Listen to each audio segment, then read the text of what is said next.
Can I tell you a funny Black Friday story? This was years ago. My dad and my brother, there was like an electronics store in our town called Circuit City. I don't know if that was a chain. Oh, yeah. That was a chain? Okay. I'm old enough to remember Circuit City before Circuit City went out of business. So Circuit City was having some crazy, like, first 20 people in the door get a laptop for $200, which was like a great deal. My brother and my dad camp out all night, like get in line at like 10 p.m. And so everyone's like in line and they're orderly. But the minute those doors open, it's crazy. Mad rush, right? So now there's no order. So my then 15-year-old brother goes up to the manager and says, "You have violated the fire code. And if you don't give the people that were actually the first 20 in line these laptops, I'm calling the fire department." Wow. And they did it. And they did. They did it. Oh, I love your brother. He and my dad each got their $200 laptops. I love it. After staying up all night. Michelle Singletary is the personal finance columnist for The Washington Post. And any of her loyal readers can tell you that she has no patience for overspending around the holidays. And that includes on Black Friday, the day after Thanksgiving, when stores lure in holiday shoppers, like my dad and brother, with sales and promotions. This season, Michelle says concerns about the rising costs of food, housing, and healthcare have consumers rethinking how much they spend. So I asked Michelle for some tips about how we can approach these holidays at a time when it seems like so many people are cash-strapped. From the newsroom of The Washington Post, this is Post Reports. I'm Colby Ekowitz. It's Monday, November 24th. Today, financial advice from budget queen Michelle Singletary. We talk about everything from hosting a cost-effective holiday gathering to inexpensive yet meaningful gift ideas. Michelle, do you have any fun, like, Black Friday shopping stories? Oh my gosh. No. I don't like shopping. And so I don't like to shop when there are crowds. But I get it. You know, people are kind of excited about getting deals. I actually see sales as like a sneaky trick to get you to spend more. I feel like Black Friday has changed a lot because I remember when I was younger, like Black Friday, it did legitimately seem like, you know, midnight strikes and you're going to get all of these great deals and people are lined up outside of Walmart or Target. But now I feel like Black Friday deals start on like Labor Day. Like your point, like no, 4th of July. Right? I mean, like there's like these same deals that you get on Black Friday. They're available to you all year long. That's exactly right. Is it the internet? Like, what's made the Black Friday experience change so much? Well, I think a lot of it had to do with the pandemic. So more people started shopping online. I think the online shopping have given us the ability to shop more. You don't have to leave your house to buy something. And so Black Friday sort of has lost its luster, right? Because you can get the deals anytime during the year, just one click and you have it. Is shopping on Black Friday, like, are you getting a deal? Like, is it smart if you're being a savvy shopper to like search for those deals around this time of year? I would say that you have to search smartly. Like my producer, I love Charla. Hey, Charla. We all love Charla. So she turned me on to this. So there are apps that help you track prices. Don't listen to them. Oh, it's 50% off. It's 70% off because it's been 70% off the whole year. Right. So you're not really getting a deal. So if you know that there's certain things that you want to get, look at the history of how that was priced. So then you will have information to know whether or not it's a good deal. Yeah. And you can go back and see what something costs, you know, several months ago. And then if they say it's 50% off, but it's really pretty much the same price, then you know that's not really a deal. You might still go ahead and get it, but you're not driven by the sale. So do you have any strategies for how people should go about like tackling their shopping lists for the holidays? I mean, gift giving is one of the major love languages. And this time of year is all about the thrill of giving gifts to the people that you love. And it's also about the thrill of the deal. Yeah, It is. I love that you use that phrase, love language, because it's not my language. No surprise, right? But it is my son's. And my son is on the autism spectrum. And he's so kind And he wants to please. And so around the holidays, he'll get a little notebook and he'll start quizzing me. Mom, what's your favorite color? What game did you like when you were growing up? And so I would discourage him. And I discouraged him so much so that one time he kind of left with his head tucked down. And I was like, okay, Michelle, he wants to give you something. So why don't you give him some ideas for some things? And I say that to say that even though when people hear me, it's like, oh, she's just going to tell us not to spend. I recognize that for some people, that is their love language. Yeah. And I have to respect that. And so now I do give my son a list. I give him some ideas of some things I want. And I encourage him to go ahead and get me something, even though it's not my love language. You want to give. You're a pleaser. But have a plan so that instead of writing a whole list of everybody you have to give to, start with how much can you afford to spend? Say, $300, $500, whatever it is. Set that amount and then fit the list into that amount. Don't do it the reverse way. List, then how much you're going to spend on each person. Start with the amount of money. Start with the amount of money. And then you want to get an index card. And at the top, say it's $300. And you've got your list of people. And you put them on there. And then as you're buying something, subtract from that $300. So you're constantly keeping track of how much you have. And then if you're really challenged, take your credit card bill that you can't pay off every month. And when you're to remind you and pull it out and go, yeah, this is why I can't spend a whole bunch of money. Yeah. And here's a tip. Take the friend who hates shopping. Don't take me then.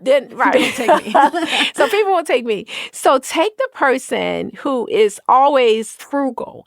That is your accountability partner. And that is your conscience, right? Your person who's going to go, why are you buying it? You know, I think this time of year is always stressful. But right now in this moment, when prices are higher, when people feel like things are out of reach, do you feel like the stress level is even higher this holiday season than maybe in years past? Yeah, I do. And even if someone feels secure, we all know that none of our jobs are secure. Right. And unfortunately, what happened with the federal workforce, where we always thought, I don't know about all the people listening, but when I was growing up, federal job was like locked. You know, if you did your job, you're going to hold on to a job. And that kind of made people realize that your job is not 100% safe. Look at tech, right? It used to be, oh, get a job in tech and you'll always have a job. That's not true anymore. And so I think a lot of people are worried, rightfully so, right? I don't want you to be fearful, but I do want you to realize that none of us are secure. And knowing that, you have to spend and give appropriately, right? I think it's okay to feel what you feel, but don't let that drive you to the point where, like, if you can give, then give, especially to charitable groups this time of year. Michelle, what would you say to, like, a family with kids? And let's say they're a family that can't pay off their credit card bill every month. They're in debt, but Christmas is coming, Hanukkah is coming, and they want to give their kids a special holiday. I believe in managing people's expectations, even children. I don't come from many. I remember sparse holidays where my grandmother couldn't give us a whole lot. I remember that during the holidays, she'd have a bowl of fruit and nuts in the middle of the table. And we each had our own space around the tree. To make the pile a little bit bigger, she would take the fruit from the bowl and add it to your pile so you felt like you had more. The best present you can give your children if you are struggling financially is not to increase that anxiety by giving them things that you can't afford. Yeah. It's a hard thing. I get that. Another strategy is, why don't you wait and open up the presents when you're visiting your family? So like if you're going to have a holiday dinner, you say, hey, listen, let's wait and open up the presents when we get to grandma's house. So grandma's going to have something, auntie might have something, and then your gifts, and then they don't feel so deprived. Yeah. So you sort of kind of do ways to make them feel as if they're not getting less.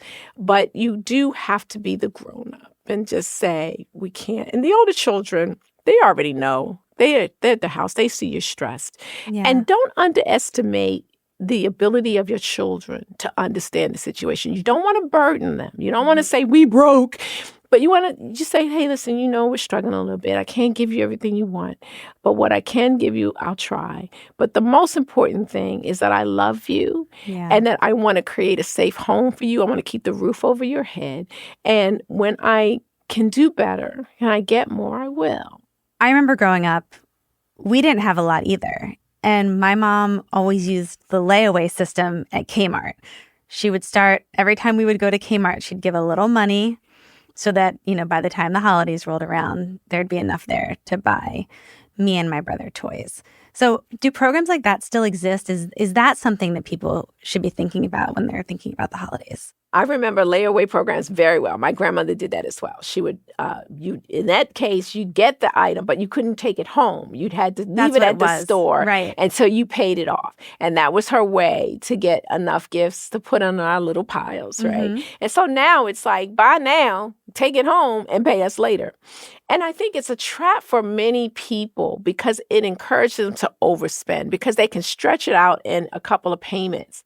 Oh, so stores are now letting you actually take the product home with you and pay it off in installments. Correct. Okay. Correct. Buy now, pay us later. And if you have to use, for the holidays, if you have to use that, I would say you probably can't afford the gifts that you're getting. And so be very careful about that. Now, if you've got the money and you got maybe a bonus check, is coming, but you want to grab an item now, I can see in some instances where it would be okay for you to get that. But I'm seeing increasingly, particularly among young adults, that they're piling up these buy now, pay later debt because it's debt. Please recognize that it is debt. Even though you may not be paying interest on it like you do for a credit card, it is debt. Yeah. And then be very careful about signing up for store credit cards. So they come in, it's like, oh, you can get 10% off on top of the 50% you're getting off. Mm-hmm. Well, really, you're just getting into more debt. And those credit cards come with a higher interest rate. And then every time you sign up for a card, it can ding your credit score. So you want to be careful about that, particularly if you've got other cards that you definitely are not paying off the balance. Yeah. Do you recommend that people start budgeting for the holidays all year long? I mean, keep bringing up my parents, but I remember my mom had these envelopes that she kept in it was like a porcelain, it was like a porcelain bowl that sat in our dining room. Anyway, one said vacation, one said holidays, one said birthdays. And I think when they got their paychecks, maybe they put $5 in it. But to budget for these things, as opposed to just putting all your money together in a savings account or something, or spending it right away. Yeah. Is that something you would recommend? I love it. It's called the envelope system. Okay. And for a lot of people, that works, right? It's a way for them to eyeball what they have. It's very effective for people because it makes sure that they live within their means. So I love that. My grandmother used the envelope system. Same thing. And she wouldn't even buy new envelopes. She would just use the junk mail envelopes and write on there, whatever she was trying to save for. So I love any strategy that will help keep you within your budget. And when it comes time to spend it, it's all there right in cash. Right. And I can spend it.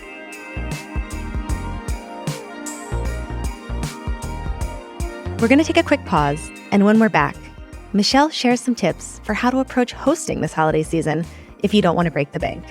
We'll be right back.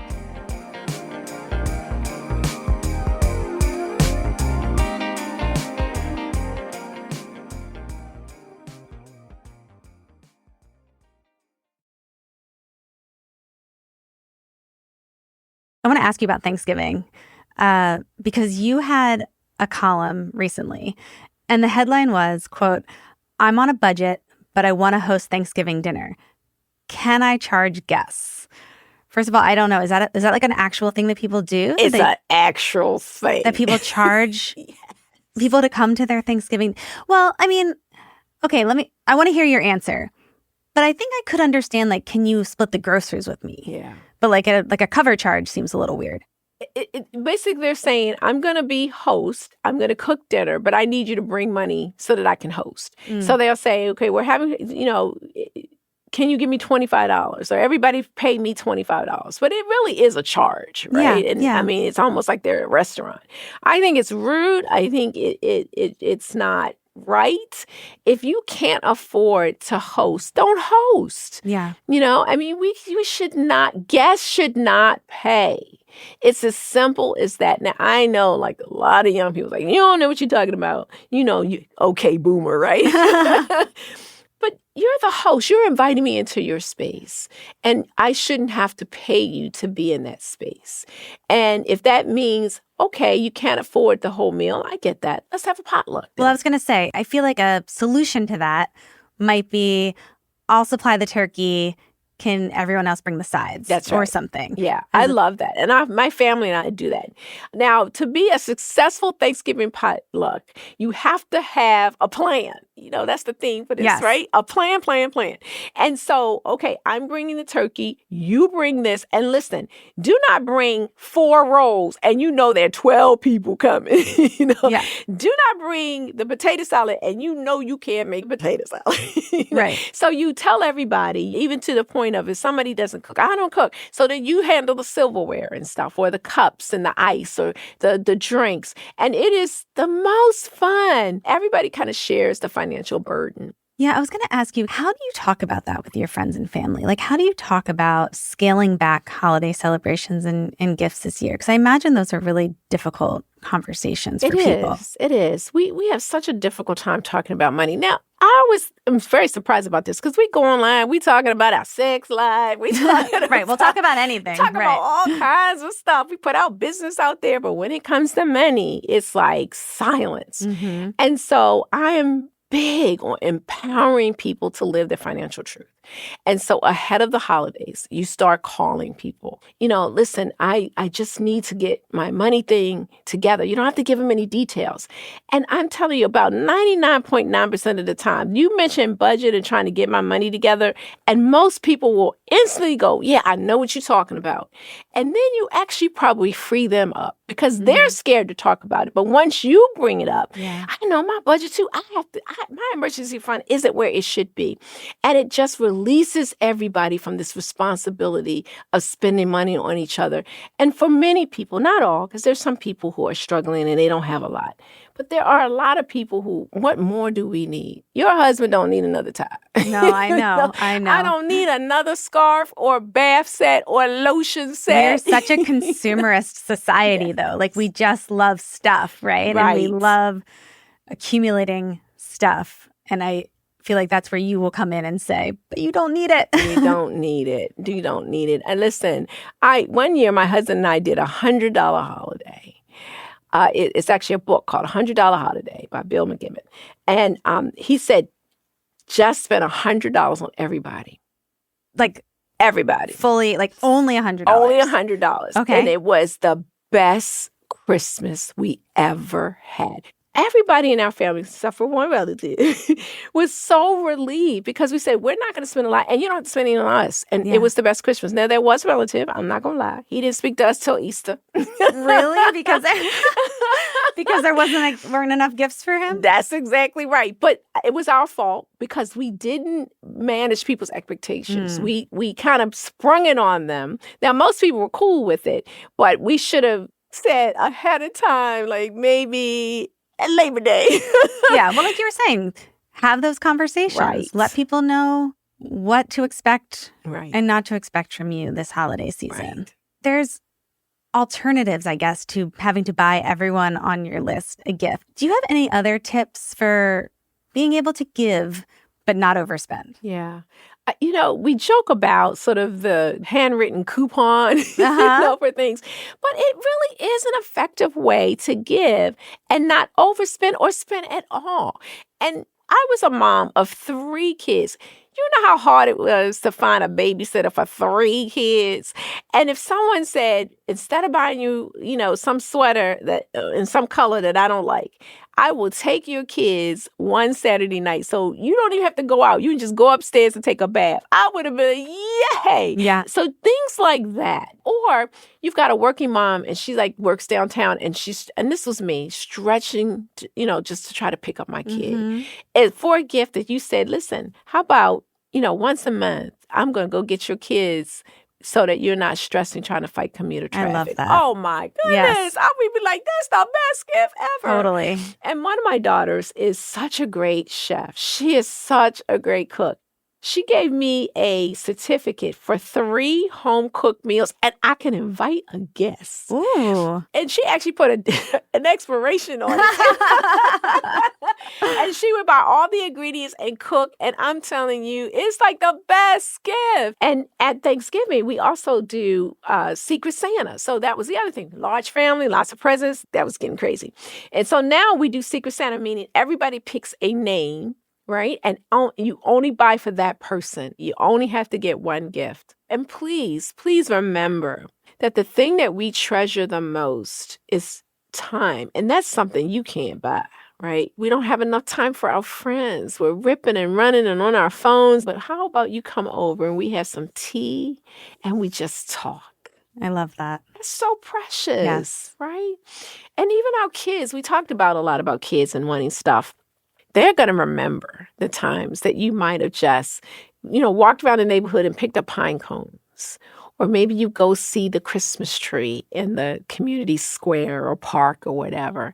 Those are the things, and I know this sounds so cryptic, but I'm going to say it anyway, that when you pass away, that's what they're going to share. Those are the stories they're going to tell.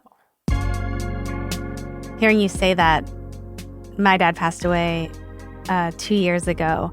And you're right. I don't remember a single thing that they gave me for my birthday or for the holidays when I was a kid.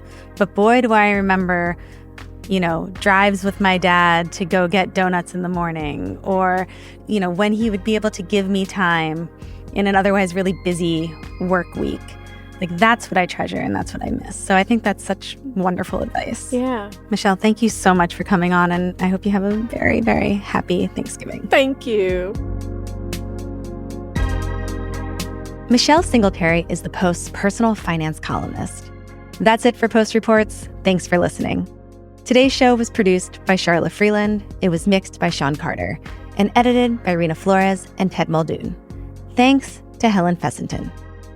I know we just spoke about not giving into Black Friday deals, but there's one that we'd love for you to consider, and that is supporting the reporting that we do here at the Washington Post. For a limited time, you can access the Post for just 99 cents. That's unlimited access to all of the Post for only 99 cents every 4 weeks. That's a great deal for the first year. And after that, it'll cost $12 every 4 weeks. You can cancel anytime. Go to WashingtonPost.com/subscribe and grab this deal before it's gone. That's WashingtonPost.com/subscribe. And don't worry, Michelle Singletary would approve. I'm Colby Ekowitz. We'll be back tomorrow with more stories from the Washington Post.